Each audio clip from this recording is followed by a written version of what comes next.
저번 영상에는 파이핑에 대해 간략하게 설명을 드렸고요. 이번 영상에는 파이핑으로 작업하는 영상을 보여드리려고 합니다. 먼저 원판, 그리고 옆판과 밑판이 연결된 부분이 있고, 그 다음에 파이핑을 미리 만들어 두었습니다. 원판과 이 옆판의 두께는 거피의 경우 1.5mm 정도를 사용하였고요. 그 다음에 안쪽 내피 부분 안쪽의 경우는 0.9mm 정도를 사용하였습니다. 그 다음에 파이핑이 붙는 쪽, 원판도 마찬가지로 이쪽에 이제 붙겠죠. 이쪽의 경우는 거피는 1.0mm 정도 가죽을 PR을 해주었고요. 내피는 0.5mm 정도 PR을 해주었습니다. 파이핑의 경우는 이제 2mm의 싱을 사용하였고, 또 가죽은 18mm 폭의 가죽을 사용했습니다. 또 가죽은 0.7mm로 PR을 해주어서 이렇게 파이핑을 만들어 주었습니다. 가죽을 붙이기 전에 먼저 본드 바를면에 사포질을 해주려고 하는데요. 손바느질은 아무래도 작업이 좀 오래 걸리다 보니까 사포질을 안 하고 그냥 본딩을 바르면 이제 본드가 뜯어질 수가 있기 때문에 저 같은 경우는 이제 사포질을 좀 해주고 그 다음에 본드를 바르고 그 다음에 파이핑을 붙이거나 하거든요. 그래서 이제 사포질의 폭은 저 같은 경우는 4mm 정도를 해서 이제 사포질을 해줍니다.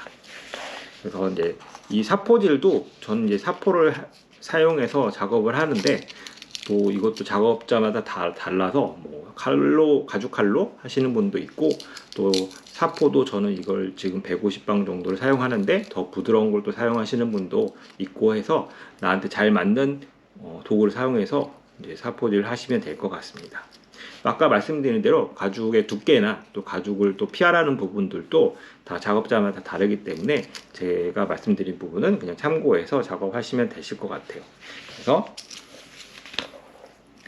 먼저 파이핑 부분을 사포질을 할 건데요.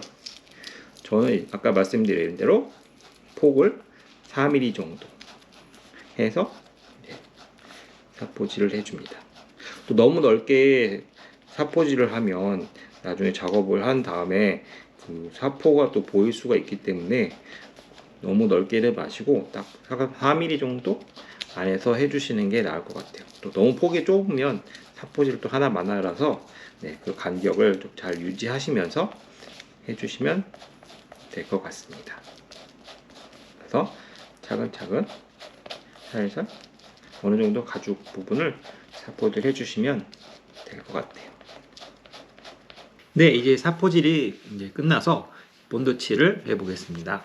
본드는 골고루 잘 발라주시면 되세요. 그래서 파이핑이랑 원판 테두리, 그리고 옆판 테두리도 안쪽이 아니라 이 바깥쪽을 본드칠을 해주셔야 됩니다. 이것도 처음에 하시면 헷갈려 하시는 경우도 있는데 바깥쪽에서 사포질을 하고 본드칠을 해주셔야 됩니다. 본드는 또 너무 두껍게 바르지 않고 얇게 골고루 바르셔야 돼요. 본드가 너무 두껍게 발라지면 이제 바느질 하다가 본드가 이렇게 삐져 나오는 경우도 있거든요. 그래서 얇게 바르되 골고루 발라주셔야 됩니다. 네, 파이핑은 한쪽은 이렇게 4mm 정도 파이핑 심이 보이게 작업을 했고요. 여기 끝에는 살짝 PR을 해주었습니다.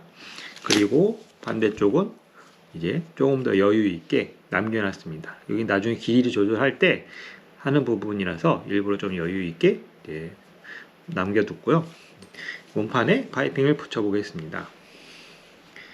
그래서 저 같은 경우는 이렇게 해서 나중에 돌아오는 지점이 센터가 되게 작업을 할 건데, 그래서 이 끝이 한 센터에서 4mm 정도 조금 더 지나서 붙여줍니다.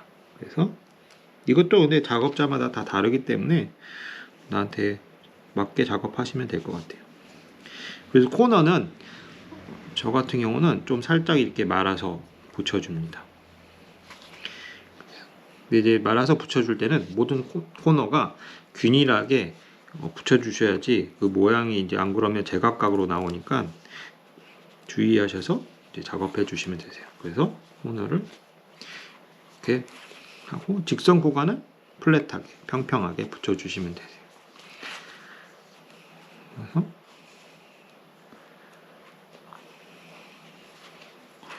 코너는 제껴가면서, 근데 중요한 거는 제낄 때도 여기 단차가 생기지 않게 수평으로 잘 붙여주셔야 되세요. 그래서 저는 본드를 바르고 바로 붙이지 않고 말렸다가 혹은 드라이어기로 이제 좀 말려주기도 하고요. 그래서 말렸다가 붙여줍니다. 그리고 좀 더 이렇게 강하게 붙이고 하다 보면 이게 뜯어지는 경우가 있어서 그래서 본드를 2번 정도 발라주기도 합니다.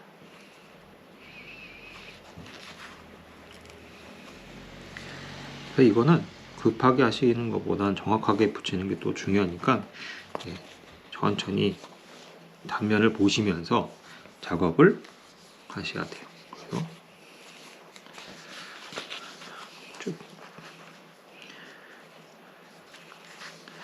그래서 저는 이렇게 말아서 붙이는데 코너를 어떤 분들은 또 이렇게 플랫하게 붙이고 여기를 칼집을 이렇게 내서 작업하는 경우도 있어요. 그래서 그거는 둘 다 테스트를 해보셔서 마찬가지로 나한테 잘 맞는 작업을 선택하시면 되실 것 같아요.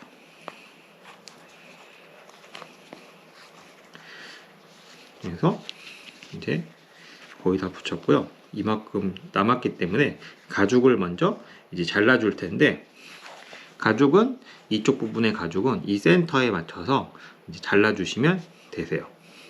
네, 가죽은 이 센터 길이에 맞춰서 일단 이렇게 잘라주었고요. 이제 심도 마찬가지로 여기에 이렇게 대보셔가지고 길이에 맞게끔 뭐 가위나 가죽칼로 잘라주시면 되는데, 이게 남거나 부족하지 않게 정확하게 잘라주셔야 됩니다. 그리고 이제 이 가죽 부분은 끝에를 손피아를 해주면 됩니다. 네, 그래서 가죽을 잘라줬고요. 그 다음에 여기도 이제 손피아를 해줬습니다. 그러면 이제 지금 심이랑 딱 맞겠죠. 그래서 여기를 다시 뜯어낸 부분을 본드칠을 다시 해주고, 여기 안쪽도 본드칠을 해주고, 그래서 이제 연결을 해줄 겁니다. 네, 그래서 이렇게 파이핑이 자연스럽게 연결될 수 있도록 이제 작업을 해주면 됩니다. 그리고 이제 파라플루이로 아까 이렇게 파이핑을 붙였던 부분을 꽉꽉 눌러서 잘 고정되게 이제 해주려고 합니다. 네, 이제 파라플루이를 이용을 해서 잘 붙도록 꼭 눌러줍니다. 약간 뒤로 제껴주면서 저는 눌러서 이제 작업을 합니다. 이제 그러고 나면 여기에 이제 저는 그리프 작업을 해주려고 합니다. 네, 이제 그리프 마킹을 하려는데요. 직선 구간은 좀 넓게 바느질을 하고요. 곡선은 그것보다 조금 좁게 작업을 하려고 합니다. 그래서 저는 7호 그리프를 쓰고요. 이게 한 3.8에서 3.85 정도 될 것 같고요. 그 다음에 곡선은 8호 그리프 두 날을 이용해서 작업할 건데, 얘가 한 3.4mm 정도 될 것 같습니다. 근데 이제 직선 구간은 사실 더 넓게 쓰셔도 상관은 없고요. 뭐 어떤 분 같은 경우는 거의 1cm씩 폭으로 작업하는 경우도 있습니다. 그래서 그거는 정해진 정답은 또 없는 것 같아서 본인이 테스트를 해보시고 잘 맞는 걸 하시면 되고요. 또 어떤 사람들은 이를 그리프 마킹을 하지 않고 바로 옆판에 붙여서 마름 송곳으로 바로 이렇게 뚫어서 작업하시는 분들도 있습니다. 사실 이게 더 난이도가 높은데, 이거는 이제 처음에 바로 하시기는 좀 힘드실 것 같고, 좀 이렇게 숙련을 하신 다음에 작업을 하셔야 될 것 같아요. 그리고 또 어떤 분들은 그래서 이것도 저것도 다 불안하다 하면 지금 이 원판에도 그리프 마킹을 하고 옆판과 원판에도 그리프 마킹을 해서 바느질 하는 경우도 있는데, 근데 저의 경우는 아까 처음에 방법을 원판에다만 그리프를 쳐서 이제 작업을 하기도 하고, 경우에 따라서는 또 마른 송곳으로만 작업하기도 합니다. 그래서 각각 테스트를 해보셔서 잘 맞는 걸 선택하시면 되실 것 같아요. 그리프는 먼저 직선 구간이 시작되는 부분쯤, 이쯤 정도 되겠죠? 뭐 정해진 건 아닌데 저는 이제 그런 식으로 작업을 하고요. 이 4mm와 5mm 사이쯤에다가 놓고 그리프를 이제 마킹해 줍니다.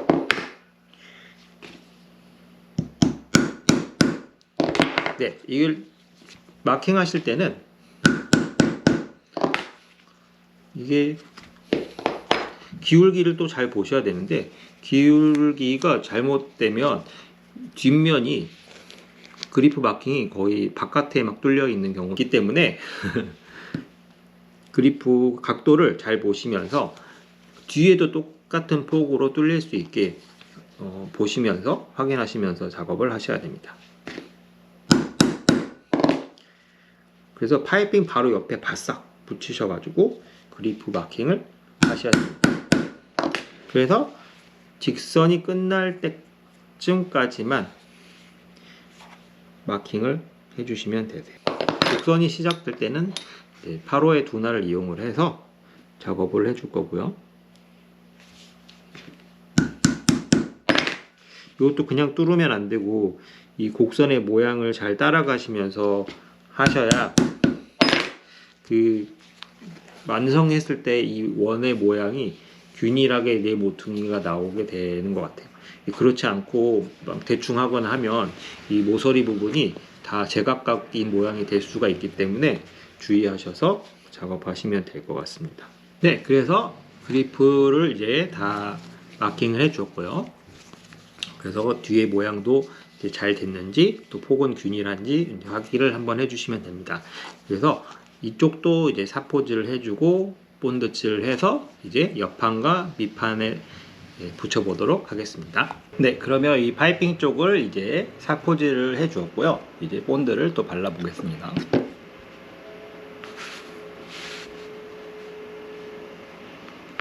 여기도 마찬가지로 본드를 얇게 골고루 바르시되 4mm를 넘어가지 않게 골고루 잘 발라주시면 되세요. 원판과 또 옆판과 밑판이 있는 부분을 본드칠을 이제 해주었습니다. 그래서 잘 바로 붙이시지 말고 좀 말렸다가 붙이시는 게 이제 더 잘 붙기 때문에 좀 말렸다가 붙여주시면 되겠습니다. 네, 붙일 때는 먼저 항상 센터 표시를 미리 해주시고요. 센터 표시 이외에도 제가 표시해야 될 부분들이 있으면 미리 이제 표시를 해주시고요. 그리고 이쪽 면에도 똑같이 센터 표시랑 미리 해주신 다음에 파이핑 연결한 부분이 저 같은 경우는 바닥에 있게 해줍니다. 그래서 이 부분이 밑에 면에 센터에 붙게 작업을 해주시면 될 것 같아요. 그래서 이제 붙여 보겠습니다. 네, 그래서 센터 표시에 맞춰서 파이핑을 붙여 주었고요. 이제 붙여준 다음에는 또 파라폴로이를 이용을 해서 이렇게 잘 붙으라고 고정을 해줍니다. 그래서 안에도 잘 됐는지 한번 확인을 하고 그래서 작업을 해주시면 될 것 같아요. 네, 이제 마름 송곳을 뚫어서 이쪽 면도 구멍을 이제 뚫어 줄 텐데, 그냥 이렇게 마름 송곳으로 하기가 내가 불안하다 하신 분들은 저 같은 경우는 수강생 분들에게 마스킹 테이프를 이런 종류의 마스킹 테이프를 이용을 해서 여기서부터 5mm 떨어진 부분에다가 이렇게 붙여주시고,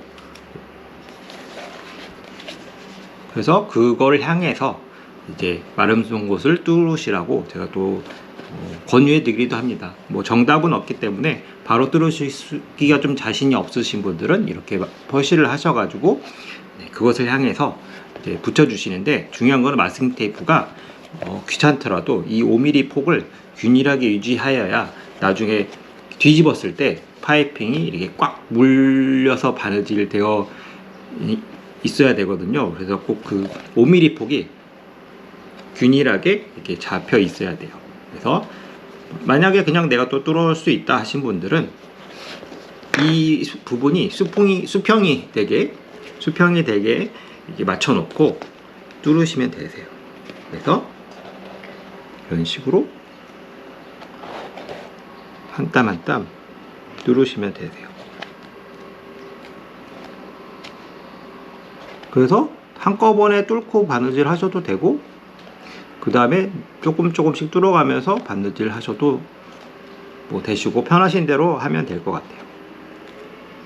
그래서 이렇게 뚫었을 때 보면 이제 마름 송곳이 안 보이면 잘 되고 있다는 거를 의미하는 거고, 또 이게 가지런하게 쭉 마름 송곳이 뚫려 있어야지, 잘못하면 이게 또 수평으로 안 뚫게 되면 여기 부분은 막 위에가 구멍이 뚫리고 하거든요. 그래서 그런 부분을 반드시 주의하셔야 되고, 또 특히 이렇게 많이 겹쳐 있는 부분은 또 이렇게 잘 안 돼서 여기도 마찬가지로 위로 올라가는 경우도 있어요. 무조건 그런데 5mm 폭을 잘 유지를 해서 쭉 이렇게 뚫어 주시면 되세요.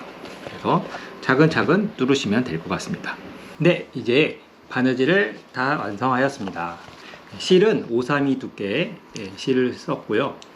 그리고 작업은 아까 제가 그리프를 마킹을 해서 마름 송곳으로 이렇게 뚫어가면서 작업을 했는데, 원칙상으로는 원래 5홀 그리프를 써서 작업을 하는 게 더 맞는 작업이지만, 파이핑의 경우는 그리프하고 사선 그리프와 마름 송곳으로만 작업을 해도 특별하게 큰 문제가 없기 때문에 저는 개인적으로 그렇게 작업을 했습니다. 그리고 이제 바느질을 다 해주고 난 후 이제 이 부분을 제가 가죽칼로 좀 다듬었고요. 그래서 한 3mm 정도 남겨놓고 한 2mm 정도는 가죽칼로 이제 잘 잘라 주었습니다. 그래서 나중에는 여기를 에치코트까지 다 바르겠죠. 그래서 일단 뒤집어 보겠습니다.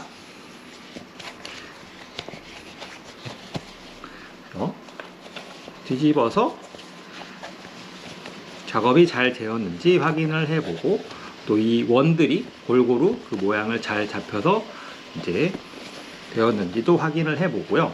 그래서 이게 바느질을 바싹하지 않으면 여기가 이렇게 되게 막 바느질이 엉성하게 되어 있는 것들을 이렇게 느낄 수가 있어요. 그래서 꽉 아물고 있어야 되는데, 그래서 그런 부분을 조심해서 이제 바느질을 하시면 될 것 같아요. 그리고 이제 다 완성이 되면 이제 파라풀리로 이제 눌러서 모양을 잡아도 되고, 저 같은 경우는 가죽에 따라서 물론 달라지긴 하겠지만 이렇게 우레탄 망치로 살살살살, 너무 또 세게 치면 안 되고요. 그래서 모양을 봐가시면서 망치질을 합니다. 그래서 자국이 많이 나거나 그런 가죽들은 이제 조심해서 작업을 하셔야 되고요.